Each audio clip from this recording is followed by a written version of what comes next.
Welcome to Reporting Reel. We're focusing in on Michigan State senior Taylor Gattoni. But rather than me telling you, I'll show you the highlights.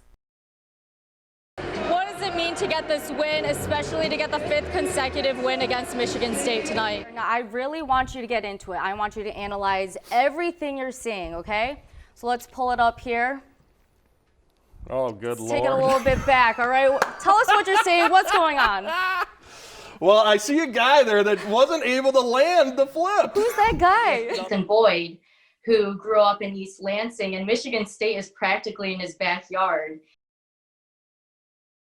Last week, Matt Patricia's big word for camp was improvement, teaching the offense drills to be more aggressive upfield in order to score more points. But this week, it's about execution. Joe and Brian want to keep their customers safe and happy. It's what they do. And if they can serve their customers a little bit of comfort in pandemic times, well, then they're up for that. Illinois trying to tighten things up, but junior Leah Mitchell puts the icing on the cake as she cruises her way on the floor to a 9.85. Michigan State's athletic director Bill Beekman spent a couple months to find different solutions to MSU's athletic financial crisis. A crisis that led to devastating news to Michigan State's swim and dive team. While Michigan State recommends that students stay home for the fall semester, most freshmen have not gotten the dorm experience or the college experience in general. White. Do you want lettuce and tomato? Just lettuce. We're open and we're ready for anybody that wants to come visit us. Joe Bell has learned a lot about patience. We really don't know what to expect yet. And he hopes it's about to pay off. He's owned the Peanut Barrel and East Lansing institution for 40 years. Yeah, I know.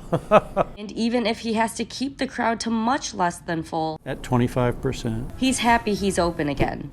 Just like Brian Ponke, a couple blocks away at Hopcat. The first week we had really good sales last week, and the takeout sales are really just continuing. Nice to go back to somewhat of something that's normal. You're asking that all guests wear masks at all times. The QR menu where you can use your phone to pull up our menu. Of course, restaurant life is different for now. We also have a contact tracing form that we're asking them to do when they walk inside. The tables are more spaced out. You are not seeing large crowds. With having a maximum of 6 per table and Sanitizing every hour. they're taking every measure. Anything we can do to make sure our guests and our staff are safe. Joe and Brian want to keep their customers safe and happy.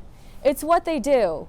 And if they can serve their customers a little bit of comfort in pandemic times, well, then they're up for that. I think there's still people that are nervous and they're not ready to come inside yet. And when they are, we'll be here. We reopened because we missed our guests. They'll be there, most likely serving a signature burger and bringing a side of joy.